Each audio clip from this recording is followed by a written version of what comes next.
Paz do Senhor a todos, amém? Vamos orar? Pai, nós te louvamos por tua bondade e graça, te bendizemos pela tua fidelidade, pelo teu amor. Peço que nos abençoe, que nos instrua, que nos guie, Senhor. Que esse possa ser um tempo de crescimento e de aprendizado, Pai, para a glória do teu louvor. É o que eu te peço em nome de Jesus. Amém. Amém. Sentem-se. Vamos começar pelo começo. E o começo é corrigir as lições de casa. Pelo menos saber se vocês fizeram, né? Ponto de partida. Pode ser também.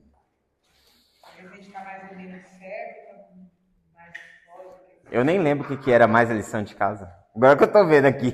Defina que tipo de figura de linguagem está sendo usada. Metáfora, símile, hipérbole, personificação, antropomorfismo. Explique por que o gênero está sendo usado. Isso era simples. É nada. Tá. Ó, vamos pensar. Vocês assistiram o vídeo que eu mandei? Aí fizeram pela aula que tiveram presencial. Tá bom. Tá. Ó, o Salmo 46, verso 1 diz assim: Deus é o nosso refúgio e fortaleza, socorro bem presente na angústia. Que figura de linguagem é essa? Deus é o nosso refúgio e fortaleza. Ok. Irmã Helena? Eu pedi para vocês justificarem. Por quê? Compreende a mensagem de confiança e segurança, né? Porque Davi ele tinha Deus como seu protetor e sustentador. Sim. Embora aí você está já me explicando o significado da figura, que tá ótimo.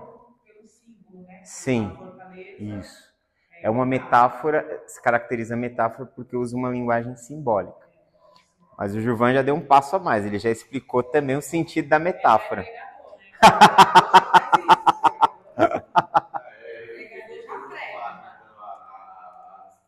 Mas tá certo, é uma metáfora. Quem colocou metáfora acertou. Provérbios 25, 11, deixa eu ver o que diz, que agora eu não lembro de cabeça.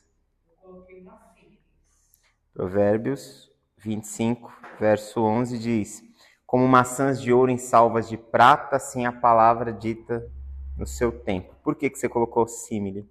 Porque tem, sempre que tem essa, comparando, né? Com maçã, assim, como tem esses Isso, comparação assim, com semelhante, aí eu coloquei como sim. É uma sentença comparativa. O que você colocou, Gilvan? Eu coloquei simples também. Irmã Helena?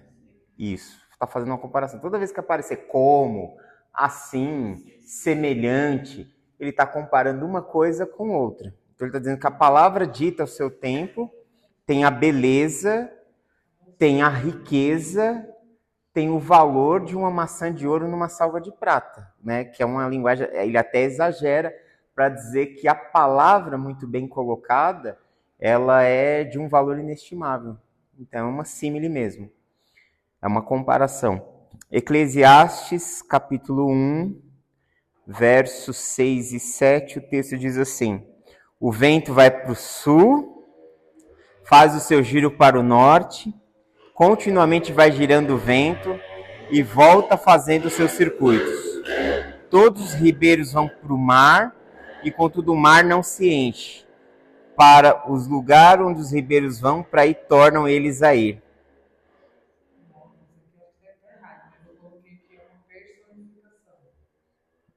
Por quê? Porque os rios correr, o rio corre, correr é uma ação humana. Assim, eu tive essa, no quesito assim, de correr, de ação, né? Eu até coloquei aqui para não esquecer. Por quê? Porque os rios, está escrito, o rio corre. A minha tradução estava assim, o rio corre. Sim. Aí correr é uma ação humana. Então, coloquei personificação que usa elementos da natureza com ações humanas. Helena? Personificação. As aves bate palmas. Não, é o Eclesiastes 1, 6 e 7. Eu pergunto. Eclesiastes capítulo 1, verso 6 e 7, Gilvan. Eu coloquei que é uma hiperbole, por causa do exagero. Os rios correm, Então, os rios correm para o mar e não se enche. sim, mas o rio correr, o que te dá a impressão? Porque assim, não parece ser um movimento exagerado. Parece que você está fazendo o quê com o rio? Que ele está se tornando uma pessoa, ele está em movimento. A imagem, né, de movimento, como se ele tivesse vida. Não que não tenha vida, né? Mas no sentido de vida humana. É uma personificação, tá?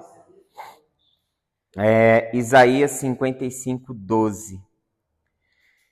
Deixa eu ler aqui o que diz o texto. Isaías capítulo 55, verso 12. Porque com alegria saireis e em paz sereis guiados, os montes e os outeiros romperão em cântico diante de vós, e todas as árvores do campo baterão palmas. Essa tá mais fácil de entender, né? Tá mais tá mais claro. Vamos lá. Jó. Essa aqui foi de propósito. Jó 38, verso 4 e 5. Aí, ó, veja só. O texto. Primeiro, se você só leu os dois versos que eu te coloquei, o 4 e 5, você tem que tomar muito cuidado, porque você teria que entender desde o verso 1. E aí já fica a lição. Todas as vezes que você tiver que examinar um verso e você não compreendê-lo, volte e leia inteiro, dependendo do capítulo inteiro, mas que você possa entender o verso dentro do ambiente ali, tá? Mas olha o que diz o verso. Onde estava tu quando eu fundava a terra? Faz-me saber se tens inteligência. Quem lhe pôs as medidas, se tu sabes? Ou quem estendeu sobre ele o cordel? O mistério está aí, tá, gente? Gilvan. Eu coloquei o antropomorfismo, que atribui a Figura humana para Deus. Deus com corpos e sentimentos. Ok. Antropomorfismo. Isso. Isso. Você pode ver que a ideia é como se ele fosse um construtor. Ele se apresenta exatamente como aquele que está construindo algo, lançando os fundamentos. Muito bem. Vamos lá, então. Salmo 127, verso 4. Salmo 127, 4. Vai dizer assim. Como flechas na mão do valente, assim são os filhos da mocidade. Como flechas na mão do valente, assim são os filhos da mocidade. Ok. Você colocou o quê? Você colocou metáfora? Você colocou o quê, irmã? Sim. Por que você colocou metáfora? Eu tenho que entender. O que você entendeu? Porque eu entendi que era uma definição por meio de imagem, né? Flechas precisam de cantarias, filhos precisam de orientação. É porque está comparando os filhos com flechas. A linguagem é comparativa, entendeu?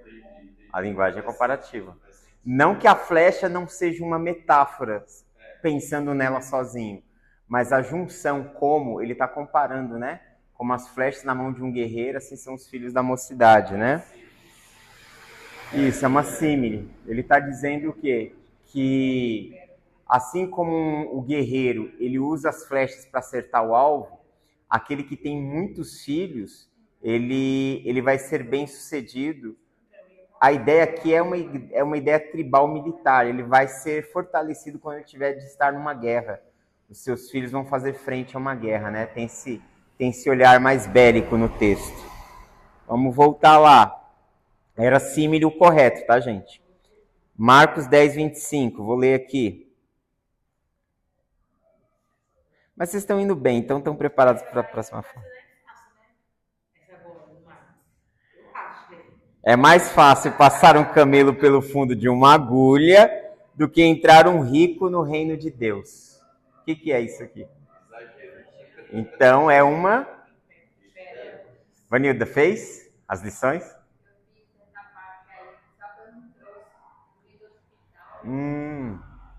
Depois eu mando as respostas certinho de todas, tá? Aí você vai corrigindo. Então Marcos 10:25 é o quê? Hipérboles. Hipérbole. Esse E tem acento agudo. Hipérbole. Hipérbole. E no E. Tá. Ok. Gênesis 6:6. Esse aqui, se vocês não acertaram. Ó, Gênesis 6:6. Então arrependeu-se o Senhor de haver feito o homem sobre a terra e pesou-lhe em seu coração. Coloquei Antropomorfismo. Isso. Você está atribuindo aqui um sentimento humano a Deus. E isso, e uma característica física, né? Coração. Ok. Salmos 114, versos 4 e 5. Salmos 114, versos 4 e 5. Os montes saltaram como carneiros, e os outeiros como cordeiros. Que tiveste, ó mar, que fugiste, e tu, ó Jordão, que tornaste atrás. Então eu entendi como simples. Oxi! Tá comparando o que com o quê? Montes saltaram como carneiros, colinas como cordeiros. Oh. Personificação. É uma personificação? Personificação. Elementos da natureza com ações humanas. O monte saltaram. Mas a símile, ela está presente também, né? Mas se você for parar para pensar, o que é um monte saltar como um carneiro?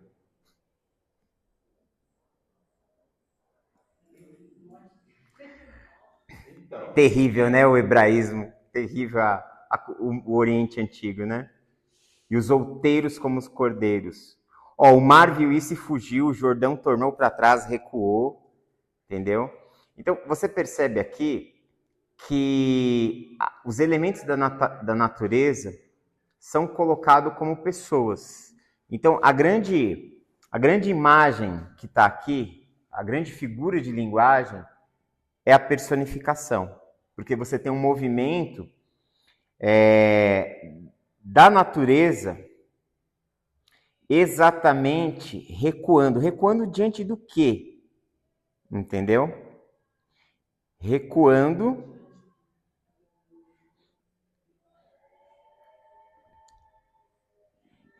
diante daquilo que Deus estava fazendo com a comunidade de Israel. O Salmo começa: quando Israel saiu do Egito e a casa de Jacó de um povo bárbaro, Judá ficou sendo seu santuário, Israel seu domínio.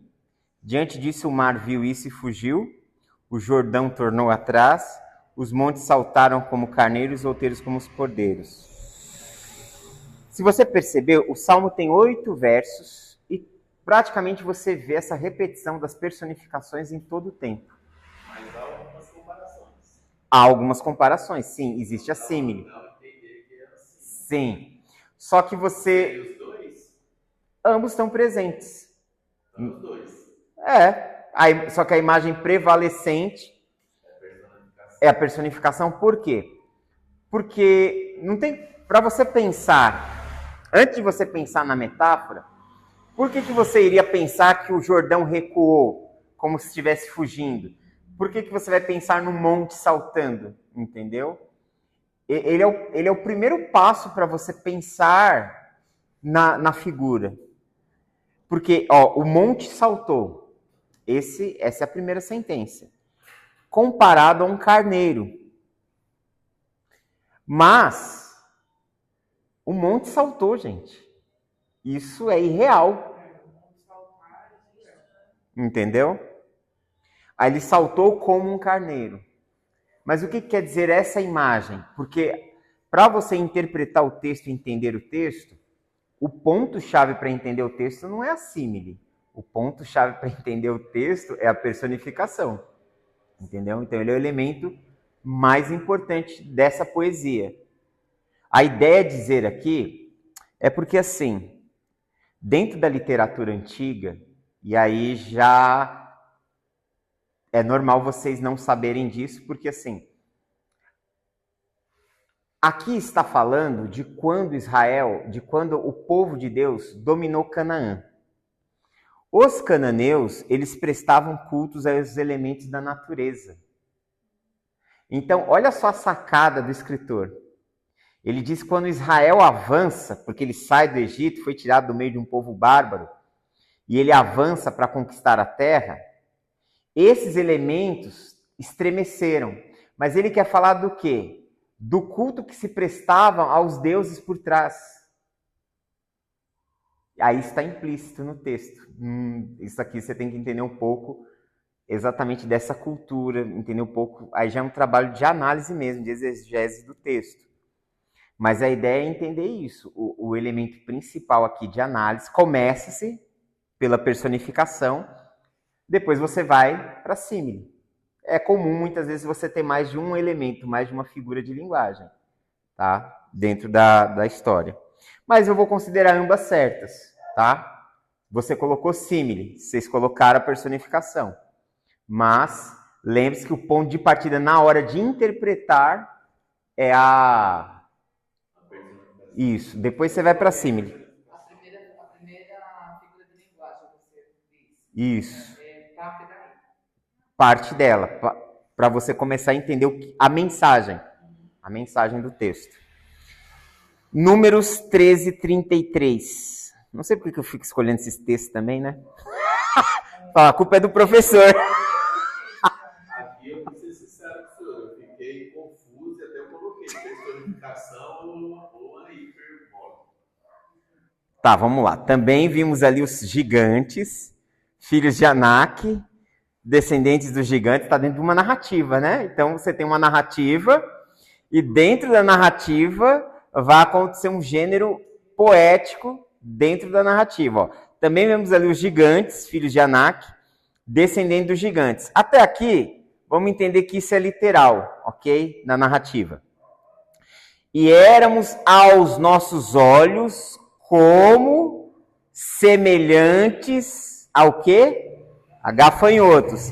E assim também éramos aos seus olhos. Ele está dizendo que em relação aos descendentes de Anak, eles se sentiam como gafanhotos. Então eles estão se comparando. Então é uma símile, ok? Você colocou o que aí nesse caso? Então eu fiquei na dúvida. Deixou em branco. Sim. Mas é uma símile. É uma símile. Eles estão comparando eles a gafanhotos diante da força, da grandeza dos adversários. Eles eram pequenos, né? Eles se viam assim. Isso. E eles também viam eles como eles se viam, né? Tanto eles se viam como gafanhoto, como... Eles enxergavam, entendeu? Então eles estão fazendo essa linguagem, estão fazendo comparação. Exercício número 2. Explique que tipo de paralelismo está presente no texto. Paralelismo de sinônimo, paralelismo antitético ou sintético. Vamos lá, Salmo 120, verso 2. Salmo 120, verso 2. Senhor, livra minha alma dos lábios mentirosos e da língua enganadora.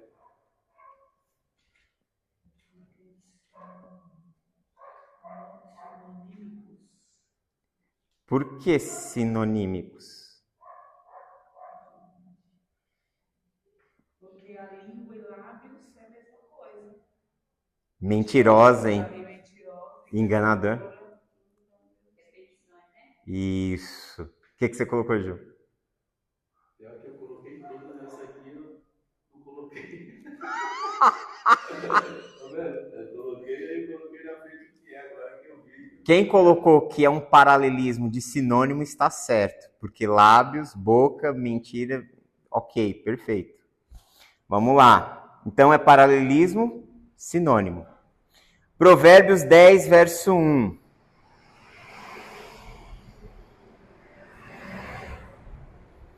Provérbios de Salomão.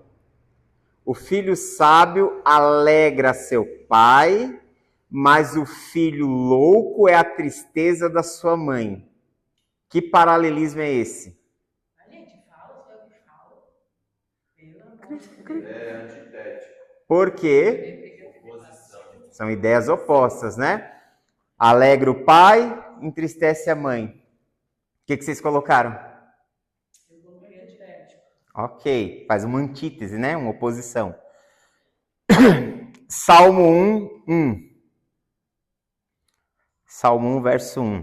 Todos esses são paralelismos. São paralelismos. Todos esses são... O que você vai falando agora, todos esses vão ser... Sim, eles são ideias em paralelos. Ou eles são paralelos que são sinônimos. Todas essas questões que vão vir agora.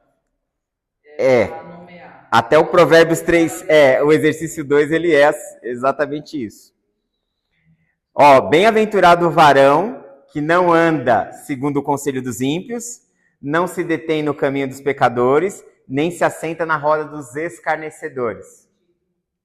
É o quê? Eu coloquei alguns sinônimos. Sinônimos. Ok. Gil, você colocou o quê? Sintético, agora eu não tô entendendo porque eu coloquei. Cara ou coroa? Helena. Isso. Tá, vamos tentar entender. Por que vocês acham que são sinônimos? O que se repete aqui no verso 1? Se detém no caminho. Lê aí. Ó, vou ler novamente. Preste atenção nos verbos do texto. Bem-aventurado o homem que não anda segundo o conselho dos ímpios, não se detém no caminho dos pecadores e não se assenta na roda dos escarnecedores. Andam, se assentam, se detêm, tem o mesmo significado, não é? Não. Ó, presta bem atenção. Andar, você está em movimento. Se deter é parar. Eu parei. E sentar, Dos ímpios e dos escarnecedores. Também não é? eles são distintos. Não são sinônimos no texto. O que vocês vão perceber aqui? Existe uma progressão de ideia. E o verbo é que está dizendo isso. Andar, parar, se sentar. Então ele está fazendo o quê? Uma síntese. Ele está sintetizando a queda. O que faz com que alguém caia. Não é uma mesma ideia com palavras diferentes? Não está trazendo uma mesma ideia aí? Não, ele está trazendo um desenvolvimento da ideia. Ó, vamos prestar atenção nisso. Então, esse que o senhor está falando é o Salmo 1, ele é um paralelismo sintético. Por quê? Ele sintetiza uma ideia. Qual é a ideia que ele está sintetizando? A ideia da queda de alguém, de alguém se desviar, vamos dizer assim, vai, a grosso modo, se desviar. Como que acontece? Ninguém cai do nada, puf, entendeu? Não. Olha, é um movimento progressivo. Como que ele expressa esse movimento progressivo? Fazendo uma construção de ideias. Talvez esse foi o que já era final da aula, já era 9, tralalá, a gente já tinha estourado com o horário. Eu passei muito rápido por ele, mas o paralelismo, que ele é sintético, o que ele faz? Ele tem um desenvolvimento de uma ideia, ele é progressivo. Você pode ver que um paralelismo ele se repete. É que aqui a gente só colocou assim, a segunda linha desenvolve a primeira. Muito vago. Foi muito vago. Olha, era 9h30. 9h30, 9h40, todo mundo com sono aqui no desespero para ir embora. Entendeu? Eu falei, é isso. Mas eu ainda falei, as ideias se desenvolvem, é que vocês não estão lembrados. Se tivesse visto o vídeo, tá lá gravado. Que ficou gravado. Eu coloquei sintético porque eu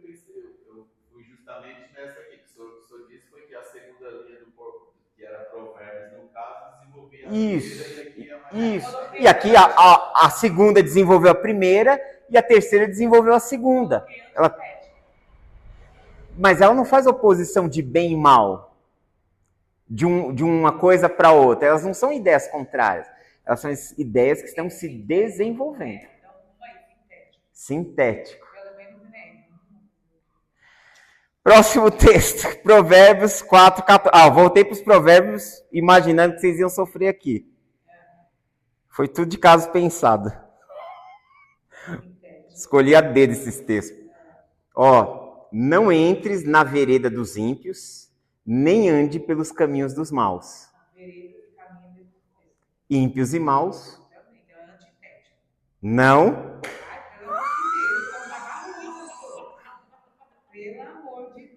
O que você colocou? Sinônimo. Porque é um sinônimo. A ideia não se repetiu?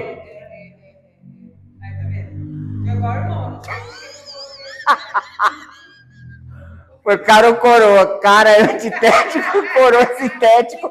Se a moeda se perdeu, eu uso outro.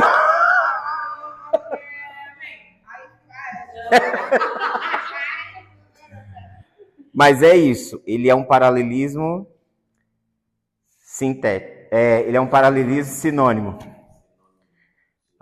Salmo 1, verso 6. Oxi. Será que está certo isso? 1, verso 6. Não, é isso mesmo.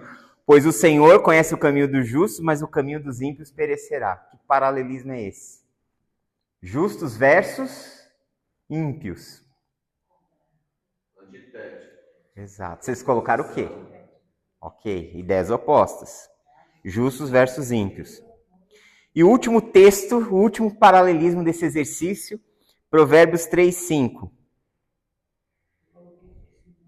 Provérbios 3, 5. O provérbio diz assim: confia no Senhor de todo o teu coração e não confie no teu próprio entendimento. Confie no Senhor de todo o teu coração e não te estribes no teu próprio entendimento. Que paralelismo é esse? Tem ideias opostas? Primeira pergunta. Se você olhar e achar que é antitético, você pergunta, são opostos? Se não são, não é antitético. Se repetem, uma coisa significa outra na outra linha? Se não acontecer isso, também não é sinônimo.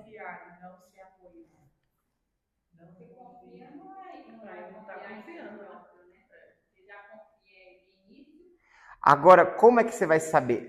Se não tem, vamos tentar fazer por eliminação. Vamos pensar por eliminação. Se não são ideias contrárias, não é antitético, ok? Se uma coisa não se repete com palavras diferentes, se não tem sinônimos, não é sinônimo. Se uma ideia ela se amplia, a primeira frase fala uma coisa e a segunda ela complementa, ela desenvolve, ela completa, aí ela se torna o quê? Uma síntese. A síntese é você pegar uma ideia e resumi-la. Um enunciado com uma ideia. Então, confia no Senhor de todo o teu coração, beleza. E não confie no seu próprio entendimento. Ou seja, a segunda linha está desenvolvendo a primeira. Eu preciso confiar no Senhor de todo o meu coração e não me ancorar no meu entendimento. É uma síntese, ok? Isso. Quando ele é oposto de cara. Ele tem uma ideia que é oposta. Bem, mal, noite, dia, azedo, doce, amargo, doce, rico, pobre. Ele vai fazer ele é claro, ele é direto. Último exercício. Gente, olha que legal. Exercício número 3. Analise as figuras de linguagem da seguinte passagem e faça uma explicação do texto. Antes de mais nada, quem fez esse? Eu fiz bem resumido. Ok. Era o Salmo 114, que é aquele salmo cheio de imagens. Então vamos lá.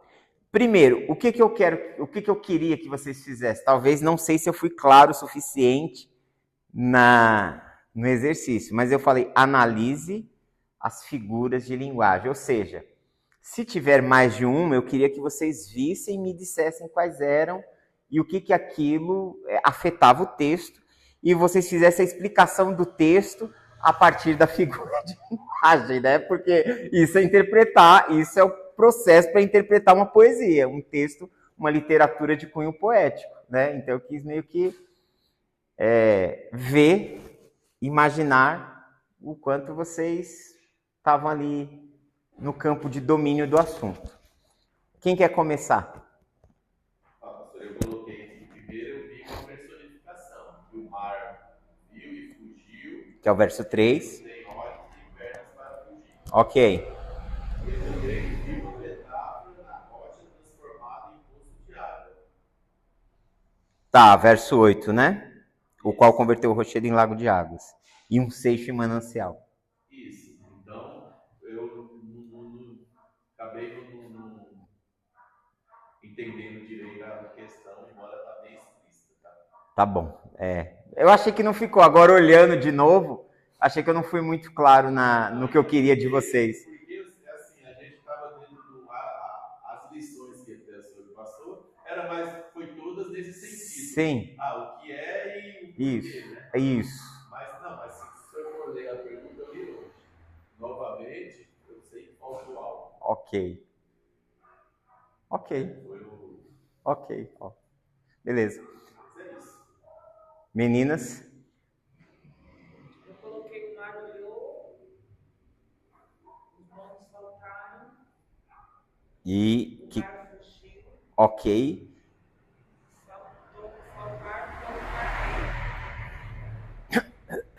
Ó. Você colocou o verso da onde você tirou isso? Não. Os versos eu coloquei. Tá. Não é aula disso, na verdade o curso é um panorama bíblico, mas como eu resolvi dar essa introdução para vocês, eu vou te falar uma coisa que o meu professor de hermenêutica disse a primeira vez que eu apresentei um trabalho para ele, e fiz exatamente isso, tipo, não levei o endereço, né? Não levei as referências. A primeira coisa que ele falou, você tem que sempre partir das referências, tipo, da onde você tirou isso? Por que você vai escrever isso? E você não sabe, a não ser que você seja uma pessoa que tem um domínio muito grande do texto, que já absorveu ele de forma completa. Por exemplo, o Salmo 23, ele é muito claro na minha cabeça, porque eu já fiz uma exegese dele. Então, qualquer elemento do Salmo ali, eu tenho na minha cabeça. Tanto do 23, como do primeiro, entendeu? Então, assim, é importante primeiro, sempre quando vocês extraírem uma imagem, coloque de qual verso vocês tiraram. Primeiro ponto.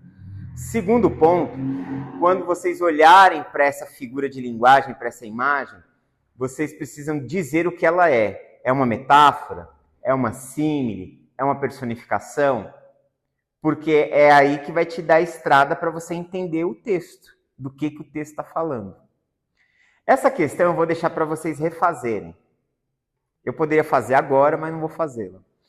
Eu quero que vocês analisem verso a verso o texto. Vocês já ouviram falar de exposição? Exposição é você analisar um texto. Existem várias formas de fazer exposição, mas a exposição, porque assim, exposição é diferente de pregar expositivamente, tá? A exposição, ela demanda você fazer uma análise verso a verso. Então eu quero que vocês, o texto é curto, tem 8 versos, eu quero que você pegue o verso 1 e me explique o significado do verso. O verso 2 e me explique o significado, o que está sendo dito ali. O verso 3 e o que está sendo dito ali. Se valendo o conhecimento que você já tem, porque foi muito bom os 2 exercícios, vocês estão de parabéns. Então você já tem uma ferramenta, você já tem um conhecimento, você já sabe o que é uma metáfora, já sabe o que é uma figura de linguagem, tipo uma hipérbole. Vocês vão analisar, vocês vão me explicar o verso analisando a figura de linguagem. Vocês estão entendendo? O senhor quer que faça uma exposição, né? quero que faça uma exposição, que vocês expliquem verso a verso. Como se eu sentasse aqui, você já me viu ensinando, você já me viu pregando, expondo o texto. Então você já sabe que eu falo verso a verso. Dependendo do dia, da ocasião, eu saio explicando um verso após o outro, né? Eu quero que vocês façam isso. Vocês analisem e me expliquem verso a verso. Todos estão convidados a fazer essa análise verso a verso do Salmo 114. Sem usar comentários, sem usar ferramentas, treinando esse olhar. Por quê? Porque às vezes as pessoas elas se viciam muito em usar livros, comentários bíblicos. E o que acontece? Ela já tem de cara a opinião do comentarista. Me explique. Você me explique. Independente se tem alguma metáfora ou não. Vou te dar um exemplo. Não usando o Salmo 114. Vou pegar um outro salmo. Vou pegar aqui... Não. Vou. Qualquer salmo aqui, vai. Vai no 117, que é curtinho. Tá bom.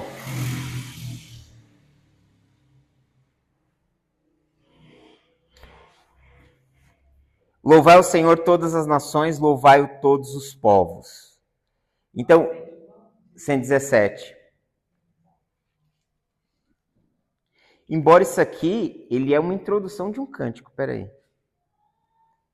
Muito provavelmente isso aqui é um fragmento, mas tendo esse fragmento em mãos, o que você tem aqui? Um convite, então eu poderia dizer que o verso primeiro é um convite para que todas as nações se voltem para o Deus de Israel, para o Senhor, para Deus. E segundo, por que essas nações devem se voltar para Deus em louvor e adoração? Porque Ele é um Deus benigno, né? Bondoso. E porque Ele é um Deus verdadeiro. Aqui é uma defesa da fé, poderia chamá-la de monoteísta. Não é bem esse termo, mas poderia ser uma defesa de uma fé monoteísta. Mas vamos pegar um que tenha figuras de linguagem mais interessantes. Pode ser, vamos lá.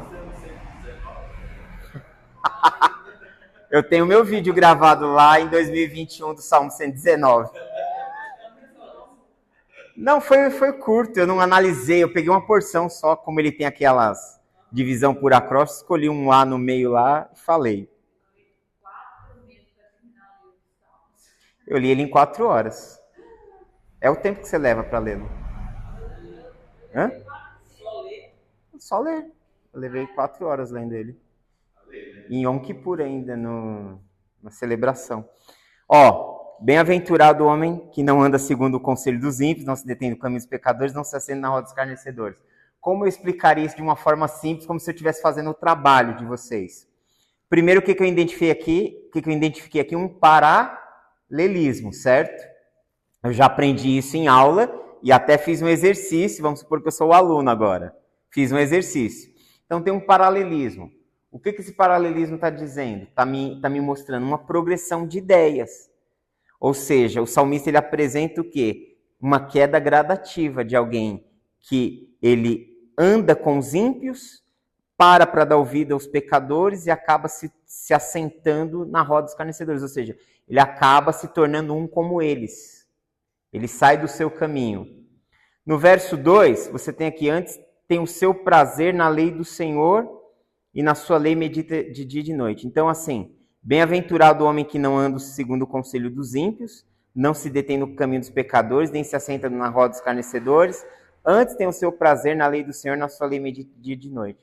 Agora sim, o verso 1 em relação ao verso 2 tem um paralelismo de contraste, tem uma antítese entre o verso 1 e o verso 2. Não dentro do verso 1 isolado. Veja só. Então a ideia já se expandiu.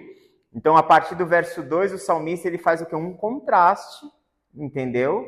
Para falar que, para mostrar, a partir do verso 3, as bênçãos, vamos dizer assim, daquele que não segue o que ele propõe no verso 1, né, o caminho dos ímpios, mas segue o caminho da justiça. Então você vê que do verso 1 para o verso 2 já tem um outro tipo de paralelismo.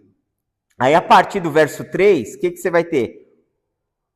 Será como aquele que medita na lei do Senhor, será como... E você percebe, não dá para ficar separando os versos, né? Analisando um separado do outro. Porque ele está dizendo que aquele que medita na lei do Senhor de noite será como? É como se estivesse já fazendo uma junção aqui. A árvore plantada. O que tem aqui agora? Uma símile, entendeu?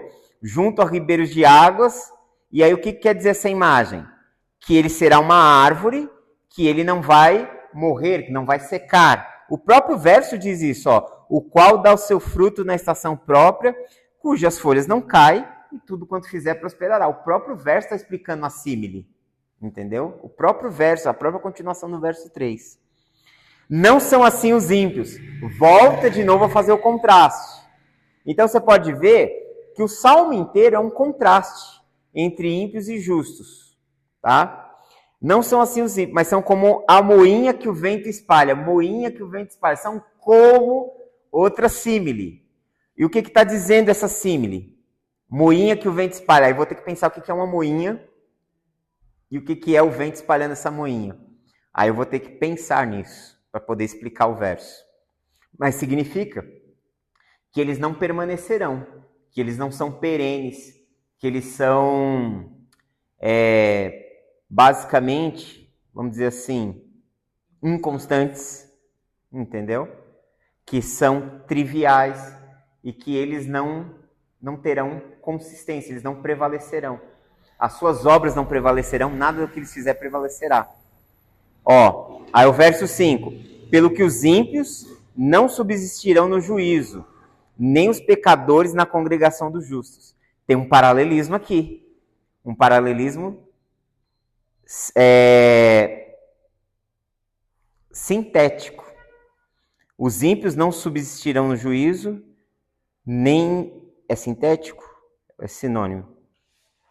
É um sinônimo, um paralelismo de sinônimos.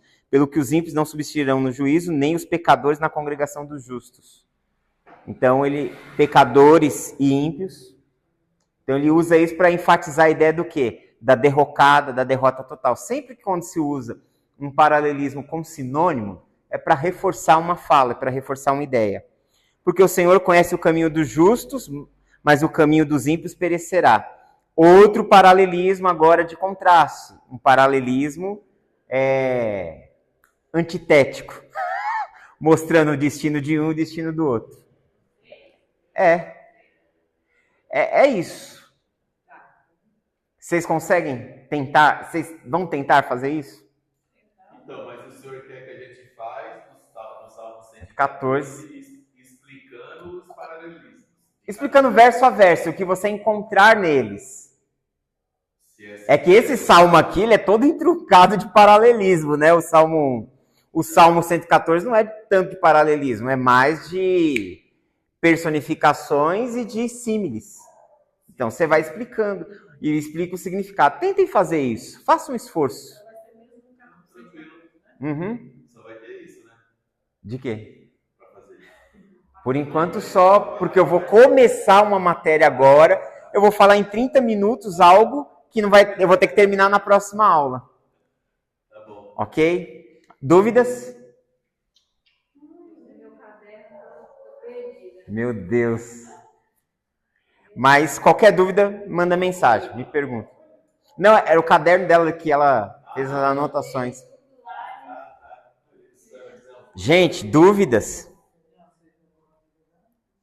Tem certeza?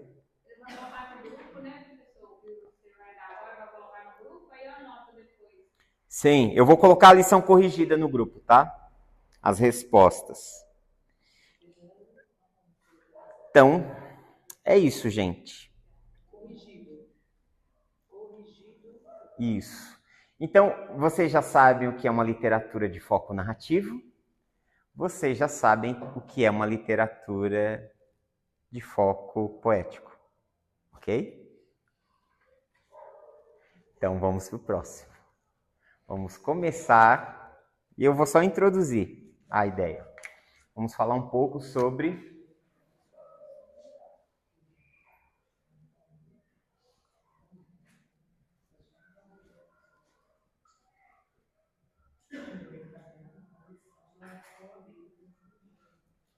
literatura epistolar, gênero literário das cartas, epístolas.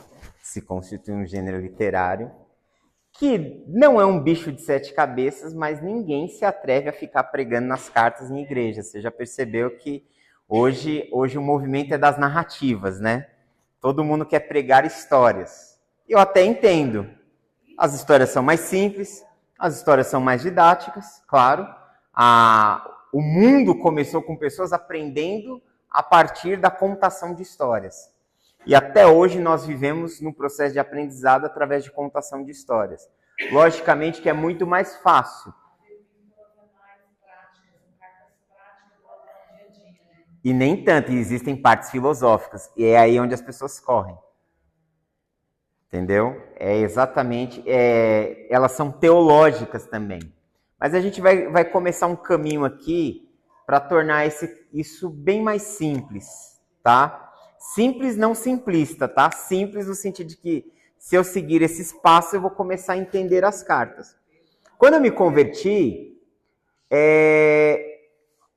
eu li os evangelhos numa tacada só várias vezes, mas quando eu estava num ônibus ou indo para algum lugar, a minha literatura assim, preferencial sempre foram as cartas. Então, eu com 6 meses de crente lendo Efésios, Colossenses, Tessalonicenses, Filipenses, e fui enchendo minha cabeça disso. Então, eu acho que essa abordagem das cartas, eu acho que assim, de tanto ler as cartas, eu fui percebendo que a linguagem de Paulo, ela era, nas cartas que eu li, porque assim, eu comecei por um bloco, onde a linguagem, o pensamento de Paulo é muito parecido. Colossenses, Efésios, Filipenses, as epístolas chamadas da prisão, que eu nem sabia que eram cartas da prisão, só sabia que eu estava lendo, existia um fio ali muito que me conduzia. Então, assim, uma me fazia entender a outra, eu não tinha dificuldade de entender. Fui me debater com Romanos, Gálatas, aí eu achei Romanos e Gálatas parecido. Aí, 1ª e 2ª Tessalonicenses, eu coloquei naquele bolo. Eu acho que naquele momento da vida, acho que a carta que eu tive mais dificuldade foi a carta aos Hebreus.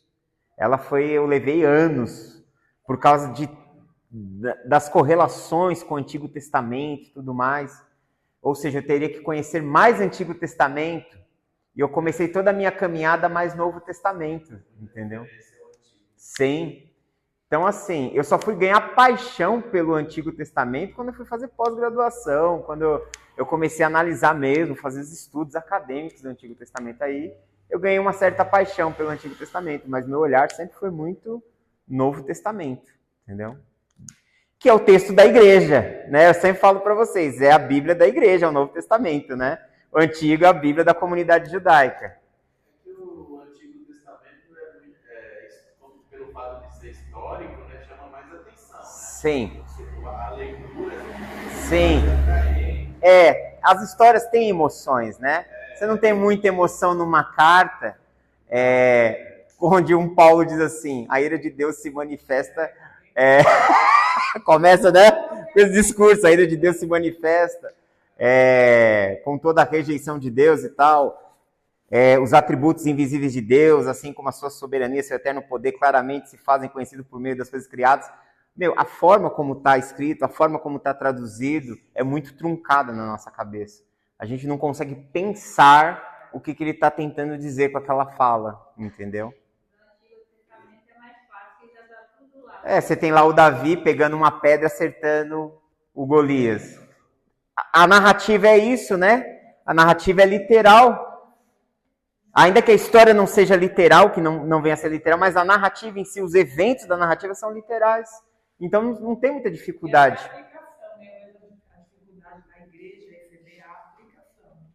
Sim. É a aplicação que você vai colocar a lei de Davi, de O problema da aplicação tá como a pessoa entendeu a história, né?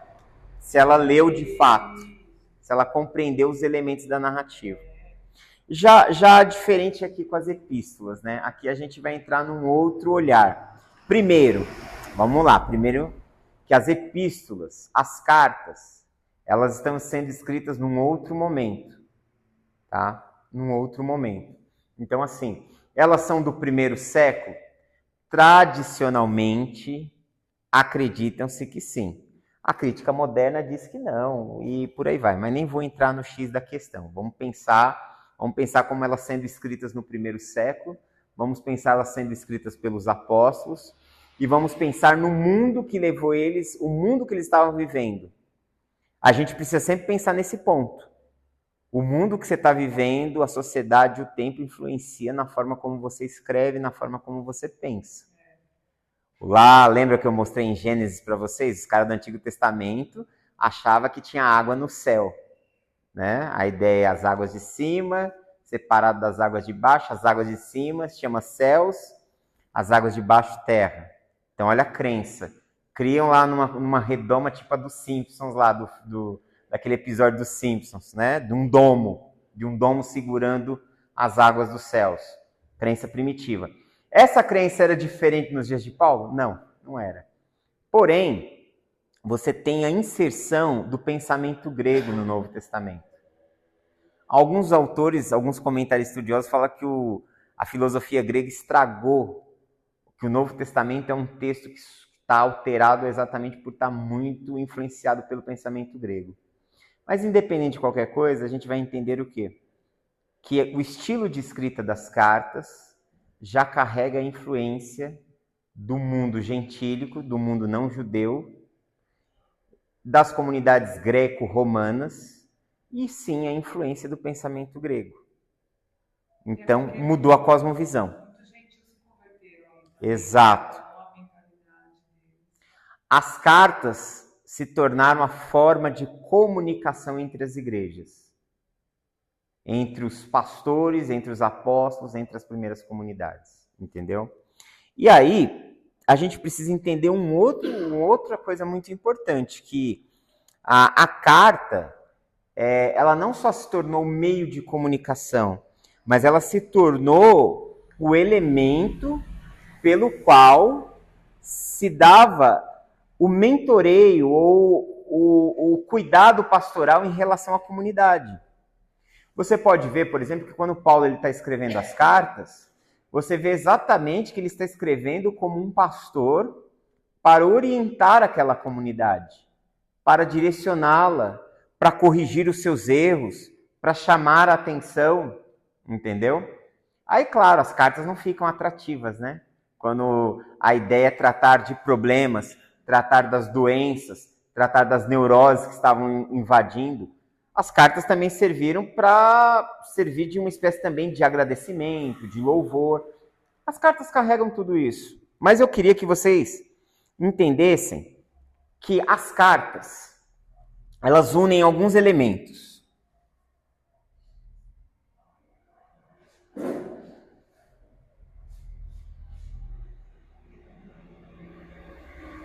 E é esses elementos que a gente vai começar a pensar.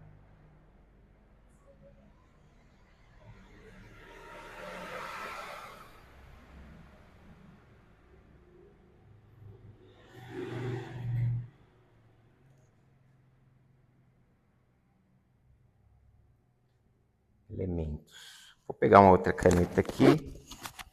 Espero não saber onde eu coloquei as canetas.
Ok? As cartas, elas carregam esses elementos aqui. As cartas, elas carregam teologia, ou seja, doutrina. As cartas, elas são pastorais, todas elas. Eu costumo dizer que todo o Novo Testamento, ele é, em certo sentido, pastoral.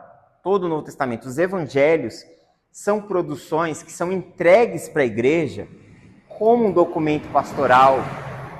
O Atos, as cartas e o próprio Apocalipse, ele é um documento pastoral. É porque todo mundo só olha para o Apocalipse como um texto profético e do fim do mundo. Não consegue parar para pensar que o texto está sendo escrito ali, no final do 1º século. Tem algo acontecendo que leva o escritor, exato, a trabalhar aquele texto. Existe um cenário histórico por trás. E Apocalipse é gênero literário.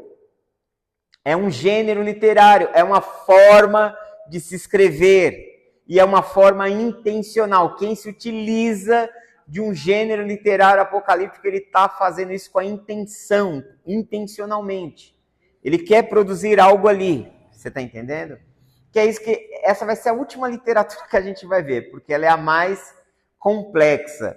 Por isso foi bom vocês passarem pelo gênero poético, se envolverem um pouco com imagens, com símbolos, porque a literatura profética e apocalíptica ela é muito permeada desses simbolismos.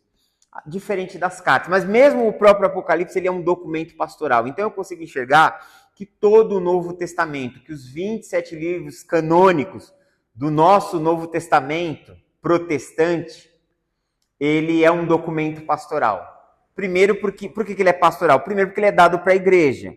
Se ele é dado para a igreja, se ele foi entregue à igreja, é para orientar a igreja, é para catequizar a igreja, é para evangelizá-la, ou seja, é para instruí-la, levá-la à fé, instruí-la e alicerçá-la na fé. Isso é pastorear, ok? A pastoral, ela passa por isso. Então, as cartas, elas são um texto teológico, você vai se deparar com uma produção teológica. Ali nasce a doutrina, e eu vou separar de teologia, poderia separar a teologia de doutrina. Porque a gente pode pensar em teologia como uma reflexão sobre Deus, sobre Jesus, a partir de Deus e Jesus. Paulo produz teologia fazendo o quê? Partindo do texto do Antigo Testamento. Aliás, eles todos produzem teologia, constroem o pensamento teológico a partir das linhas da Bíblia hebraica, ok? E eu posso, então, separar aqui, didaticamente, teologia de doutrina. Ah, mas doutrina não é teologia? Entenda.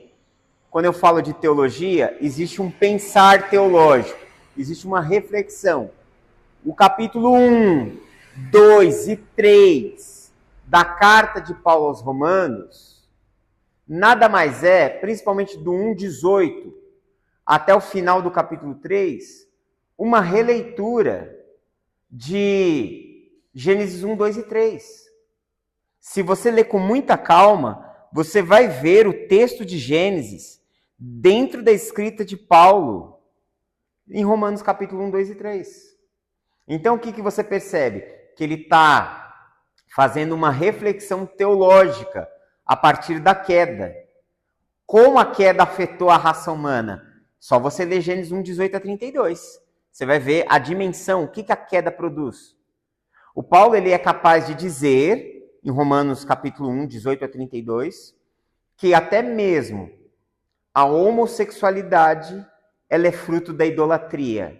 Ela é fruto de pessoas que abandonaram a Deus e se envolveram no culto a outras divindades, aqueles que eles chamaram de divindades. E aí ele fala que isso é um juízo divino. E aí ele está pensando não só no Gênesis, até na literatura que é apócrifa, que nós não temos tanto acesso, mas que circulava. Tem muita coisa dos escritos de Paulo que está relacionado com o livro de Enoque. Tem muita coisa na fala de Pedro, em 2 Pedro, que é extraído, é tirado do livro de Enoque. Tem um trecho de Judas que é copia e cola. Ele pegou deu um Ctrl+C ali e colou, praticamente, é uma colagem. Um pedaço do texto de Enoque, do livro de Enoque, que não entrou no cânon do Novo Testamento, está lá, inserido. A ideia da ressurreição, Apocalipse, então, meu Deus do céu, as imagens de Apocalipse, você pega o livro de Enoque de um lado e abre partes de Apocalipse do outro, é um copia e cola também. Então, o que você percebe? Que eles estão escrevendo os textos do Novo Testamento pensando em toda a literatura de fé deles, todo o texto que influenciou eles, que era a palavra de Deus para eles. E aí eles fazem o que? A reflexão deles a partir de Jesus. Eles interpretam a nova realidade olhando para tudo isso, partindo de Jesus como cumprimento de todas as coisas. E inaugurando uma nova era, que é o reino de Deus. Que pouco nós ouvimos falar sobre o reino de Deus nos nossos meios teológicos. Sendo que é uma chave mestra para entender a teologia do Novo Testamento. Então, há uma produção teológica, sim. Diferente de doutrina. Por que aqui que eu falo doutrina no sentido do quê? Que as cartas do Novo Testamento, elas vão estabelecer o quê? O padrão normativo vai se tornar normativo no futuro, mas começa ali, vai se tornar o padrão normativo pela qual a igreja vai viver. Por exemplo, no Novo Testamento, o que o Novo Testamento instrui e ensina? Que Jesus é o único meio pelo qual nós podemos ser salvos, certo? O Novo Testamento inteiro defende essa ideia. E aí se torna o quê? Um dogma da igreja. No Novo Testamento você vê o quê? Que, principalmente nas cartas, que Jesus, ele é apresentado como divino. Jesus como filho de Deus. Você vai ter toda uma construção depois na teologia da igreja, na história da igreja, que vai definir isso como um dogma. Então, dentro das cartas surge também a doutrina. A doutrina que é o quê? O ensino pelo qual a igreja ela irá caminhar. A construção, o chão, a estrada, eles pavimentam a estrada pela qual a comunidade, a igreja vai andar. Você pode ver que o próprio Paulo diz em Efésios que a igreja ela está fundamentada onde? Na doutrina dos apóstolos, tá bom? Ou seja, que eles deram o chão, a trilha. Então as cartas elas têm teologia, as cartas são um documento pastoral, as cartas elas serviram como os elementos para se estabelecer a doutrina da igreja, o modo de vida, de fé da igreja. As cartas carregam aconselhamentos. Você lê, por exemplo, 1 Timóteo, 2 Timóteo, Tito, Filemão. Olha quantos conselhos. Olha as próprias cartas de Pedro. Pedro fala aos casados, entendeu? Lá por volta do capítulo 5 da primeira carta dele. Então, as cartas elas estão permeadas por aconselhamentos, por diretrizes, ok? Por orientações. As cartas carregam correção, é a parte que todo mundo evita, onde um problema é exposto, porque esse é o trabalho de um pastor, essa é a função do ministério de um pastor, enxergar os problemas e tratar com eles, corrigi-los. É isso. Se não acontece, mas o que deve ser feito é isso, entendeu? O que deve se tentar também fazer, né? Porque existem comunidades que já adoeceram ao ponto de morrer. Tem nome de que vivem, mas estão mortas. Ali o ideal era fechar, acabar com ela de uma vez, entendeu? E começar do zero. É verdade. É verdade, infelizmente. Você acha que... Onde está a igreja de Éfeso? Morreu no decorrer da história. Onde está a igreja de Esmirna? Acabou. Onde está a igreja de Filadélfia? Por mais louvável que fosse no final do primeiro século. Acabou. Uma geração vem, uma geração vai, e as coisas elas vão dando continuidade histórica. Existem igrejas que elas fazem um favor, existem comunidades que elas adoeceram a tal ponto que o único caminho para sanar o corpo de Cristo de uma forma geral é amputá-las. Entendeu? E Deus amputa? Amputa. Amputa. Então, o Novo Testamento, as cartas, elas têm o quê? Aquela tentativa, porque elas é uma tentativa, mas é dever, né? Precisa ser feita correção. Você vê o Paulo lá que pega o cara que... Agora você falou aí das igrejas, né? Que ofereceu tudo. Ao seu pensamento, de tudo que você conhece, de Bíblia, né? Das profecias, e do que você tem visto no seu dia a dia, até mesmo no meio da igreja, no você anda, você prega. Se Jesus não voltar daqui uns 20 anos, vai. Uns 10, uns 15, não pode vir. O que você acha, né, que a igreja vai continuar desse mesmo jeito? A tendência é. Porque eu não acredito nesse avivamento. Eu não acredito que virá um avivamento. Eu não tenho essa visão de avivamento. Tá. O que você entende por avivamento? Vamos começar partindo dessa premissa. Que a igreja vai ser restaurada, aquele primeiro amor, né? O que eu vejo que o avivamento verdadeiro é o primeiro amor, aquela essência do evangelho verdadeiro, do evangelho genuíno, que o crente era.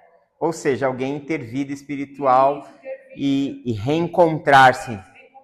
Conectar. Eu acho que isso...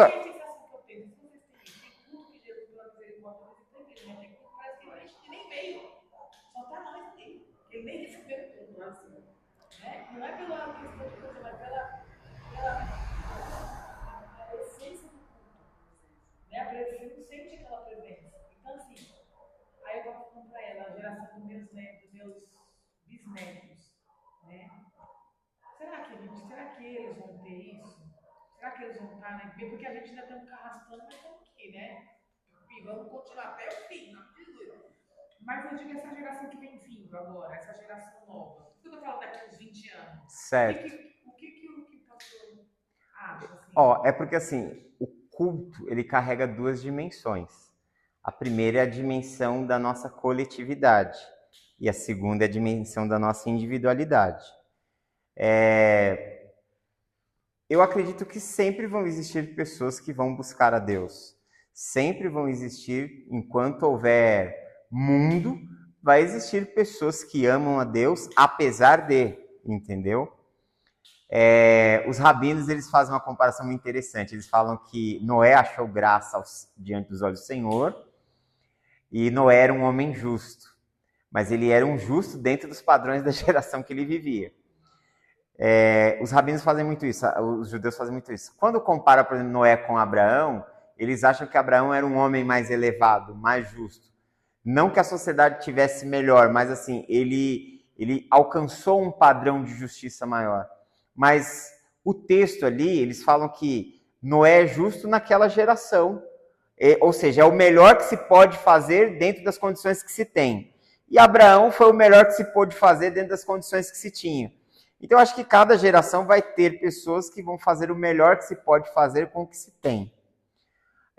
Agora, como experiência coletiva, todo avivamento no sentido coletivo, ele é uma onda.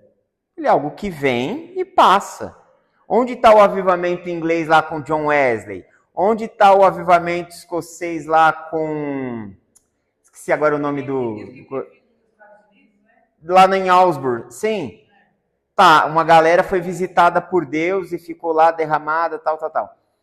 O que você vai perceber... Tá, houve uma manifestação divina, pessoas adorando, tal. Ok. A hora de perguntar se esse avivamento de fato aconteceu é agora, que passou a onda. Como eles estão vivendo?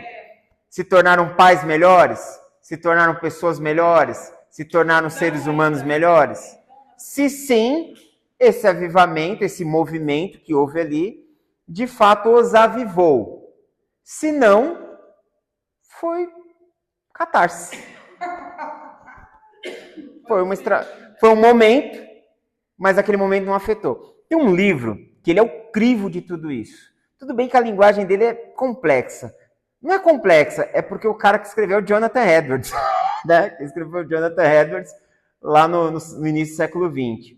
Mas o Jonathan Edwards, ele tem um livro chamado A Genuína Experiência Espiritual. Um livretinho publicado pela editora PES. O Jonathan Edwards, e olha que ele participou do avivamento nos Estados Unidos.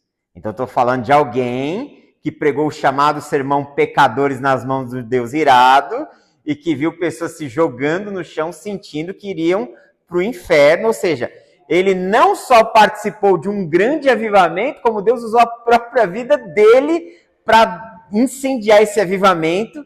Ele escreve um livro chamado A Genuína Experiência Espiritual, onde ele coloca em xeque o que a verdadeira experiência espiritual produz na vida prática da pessoa.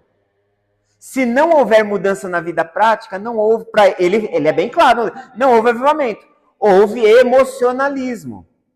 Houve emocionalismo. A grande confusão está aí, né, pastor? É porque o povo acha que o avivamento é só um com avivamento, né? Porque, na minha opinião, o avivamento é muito além do que eu vejo. O avivamento é porque o nome avivamento é um termo muito cunhado dentro do movimento evangélico. Essa palavra, revival, ela tem esse conceito, não, ele vem do século XVII para cá, de um movimento que a gente chama de evangelicalismo, que é o movimento dos evangelistas de massa, entendeu? O que era chamado de avivamento? Era o Charles Finney pregando, um monte de gente aceitando a Jesus, era o Moody pregando, um monte de gente aceitando a Jesus. Então passou-se a usar o termo avivamento quando se havia grandes conversões em massas. E quando essas conversões, eles eram seguidos de um profundo quebrantamento, de uma profunda comoção e tudo mais. O movimento pentecostal diz que na Rua Azusa aconteceu o quê? Um avivamento, entendeu? Por quê? Porque houve um derramar do Espírito Santo, houve uma comoção espiritual, e aquele movimento gerou uma obra missionária. Outros povos foram alcançados, tá? Mas isso já tinha começado na Suécia, gente. O que você viu nos Estados Unidos, que você lê nos livros, quando o Gunnar Wingren e o Daniel Berg chegaram nos Estados Unidos, eles já tinham sido incendiados, eles já eram batizados com o Espírito Santo, já falavam em línguas desde a Suécia. E eram batistas, porque os batistas suecos experimentaram essa experiência. Aí que tá, né? Lamento talvez jogar um balde frio, mas eu tenho essa tendência muitas vezes. Será que somente falar em língua significa que você está vivendo um avivamento? Porque, para mim, é um dom do Espírito. Está lá em 1 Coríntios capítulo 12. E uns pelo Espírito falam variedades de línguas e outros pelo mesmo Espírito as interpretam. Entendeu? Agora, Paulo escreve falando sobre espíritos, sobre dons do Espírito, para uma comunidade que ele chama de carnal. E aí? Estava cheio de dom, né? Mas Você está entendendo? Então, não necessariamente dons impliquem avivamento. Experiências espirituais, emocionais, não implicam em avivamento. Você pode pensar que alguém está vivendo, está gerando vida, está experimentando a vida de Deus, conforme ele amadurece e conforme ele produz frutos. Não só frutos no seu caráter interno, mas o quanto a vida dele afeta a vida dos outros. Porque se a gente olhar para as falas de Jesus, você não vê Jesus falando de avivamento, você vê Jesus falando o quê? Que somos chamados para ser luz e sal da terra. Que ele nos envia como ovelhas para o meio de lobos. Mas hoje a gente que se tornou lobo, em muitos contextos. Os enviados de Jesus se tornaram os lobos, entendeu? Então, as falas de Jesus, ele fala o quê? Que é chegado o reino de Deus. Que Jesus nos envia para anunciar o quê? O reino de Deus, que ele inaugurou, entendeu? Pergunta para alguém o que é o reino de Deus. Na cabeça da maior parte dos crentes, eles entendem que salvação está dentro da igreja. Que é um erro. Porque em nenhum momento Jesus disse isso. Pastor, hoje eu tive uma conversa com a minha esposa, com a Marisa, justamente isso. Sobre isso. Sim. talvez o pastor Hoje há falou uma que tem gente confusão muito grande na cabeça das pessoas. que nunca entrou na igreja. Essa questão. Qual? Por que Jesus me chamou? Então, eu gosto muito... A gente tem duas tradições, a tradição do Ocidente e do Oriente. A nossa tradição do Ocidente, católico protestante, diz que Jesus que a obra de Deus é nos salvar, certo? Os cristãos ortodoxos, e aí a gente pode pensar do outro lado do mundo, eles afirmam em sua teologia que Jesus os chamou para ser como ele. Então, Ele chamou para salvar, mas a gente não já está salvo. Estamos sendo. Fomos e estamos sendo, e ainda seremos. Fomos salvos, estamos sendo salvos, e ainda seremos. Porque a salvação também, ela afeta 3 dimensões da nossa vida. A salvação, quando você creu em Jesus, você foi salvo do quê? Da condenação. Mas você está sendo salvo, eu estou sendo salvo do quê? Do poder do pecado. Nós estamos em luta contra o pecado, estamos sendo salvos deles, que é chamado de santificação teologicamente. E no futuro seremos salvos do quê? Da presença do pecado em nós. O pecado não mais habitará em nós, a gente viverá o estado de glorificação. Então a salvação, fomos salvos, estamos sendo salvos e seremos salvos. Primeiro ponto. Mas eu gosto muito de olhar para o que os ortodoxos falam. Porque aquilo que os ortodoxos falam está muito intrincado com o que Paulo escreve em Efésios, na sua epístola a Timóteo, que é de nos tornarmos semelhantes a Jesus, de experimentarmos a morte de Jesus, de experimentarmos o poder da ressurreição de Jesus, de nos tornarmos como Ele. Porque a obra de Deus, no fim das contas, a obra de Deus nada mais é do que nos tornar semelhantes ao Filho. Tudo. Por que em nós habita o Espírito Santo? Por que somos habitados pelo Espírito Santo? Porque Ele é o único que tem o poder de nos moldar como um oleiro, de nos tornar semelhantes a Jesus. Então a obra de Deus é nos tornarmos como Ele é. É isso que João diz em sua primeira carta. A finalidade da obra de Deus é nos tornar semelhantes a Jesus. Então, um crente, quando ele toma consciência do Evangelho, quando a ficha cai, ele entende que Deus o chamou para que ele imitasse Jesus, para que ele vivesse a vida como Jesus vive. Agora, para eu saber como Jesus viveu, para onde eu tenho que voltar? Para os Evangelhos, que a gente abandonou também. Quando a gente vê os evangelhos, fala que está tão longe, né? Quando ele é aquele desafio, meu Deus, ele conversa. Mas vamos olhar para os Evangelhos, vamos olhar para o Sermão da Montanha.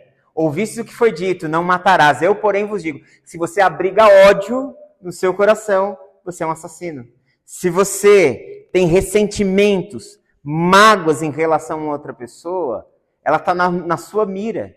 Você está assassinando, você não quer estar perto dela, você não deseja a presença dela, você deseja que ela não existisse. Talvez você não fale isso, mas está lá no seu inconsciente. Você é um assassino. É isso que Jesus está falando. Você já leu A Paz do Diabo, do Spurgeon? Já. É um dos sermões dele. Você está entendendo? Então vamos voltar um pouquinho para ouvir Jesus, ouvir de verdade o que Jesus está dizendo para nós, que aquela fala para os seus discípulos. E nós somos também os seus discípulos.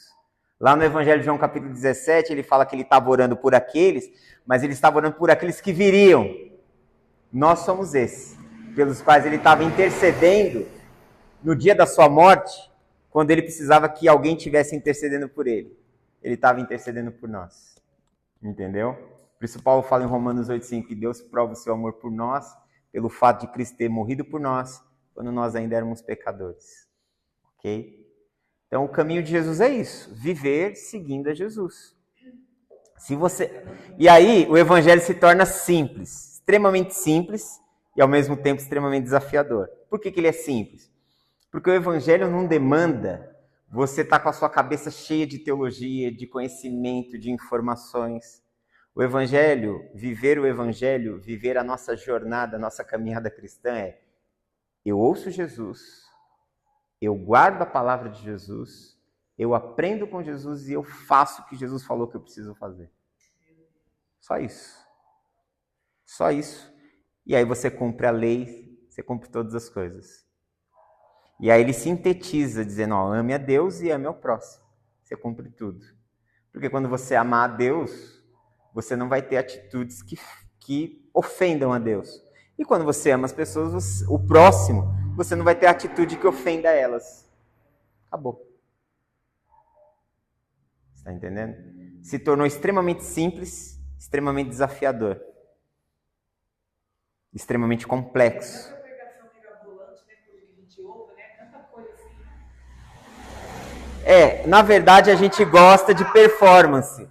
A gente gosta de construções muito belas. Eu aceito. E não é que o belo não seja bonito, né? Existe o encontro com Deus no belo. Tanto que existe a arte sacra e tudo mais. O próprio texto da Bíblia, ele é um tapete de muitas cores. Ele tem essa textura, essa coisa linda. Eu amo o texto da Bíblia. Eu sou fascinado pela Bíblia, por essa beleza e textura. Porém, contudo, entretanto, o caminho de Jesus, ele é simples.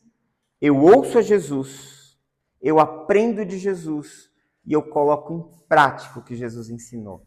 Assim você honra Jesus. Assim nós honramos a Jesus na nossa vida. E aí eu já estou falando de ações de teologia sistemática, já estou falando de missão, já estou falando de um monte de coisa aqui. E só para encerrar, depois eu dou continuidade a isso aqui, ok? A gente vai dar... Quero que vocês façam um trabalho. E a gente continua esse papo aqui, desenvolve essas ideias melhores. Como que nós vamos ler, como é que nós vamos interpretar, como é que nós vamos compreender na próxima aula, amém? Vamos orar? Deu. Hoje voou, né?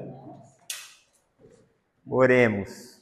Pai, nós te louvamos por tua bondade e graça, te bendizemos pela tua fidelidade, pelo teu amor, pela tua presença. Peço que abençoe os teus filhos, que os guie, que os conduza, ó Pai. Que o Senhor os leve em paz aos seus lares, que a tua presença e a tua graça esteja sobre o teu povo. Senhor, ajuda-nos a viver o teu caminho. Ajuda-nos a sermos quem tu nos escolheste para que fôssemos. E sabemos que a tua obra é nos tornar semelhante a ti. Que a tua graça, Senhor, e a tua misericórdia esteja sobre nós. Guia-nos e conduz-nos para a glória do teu nome. Oramos a ti em nome de Jesus. Amém.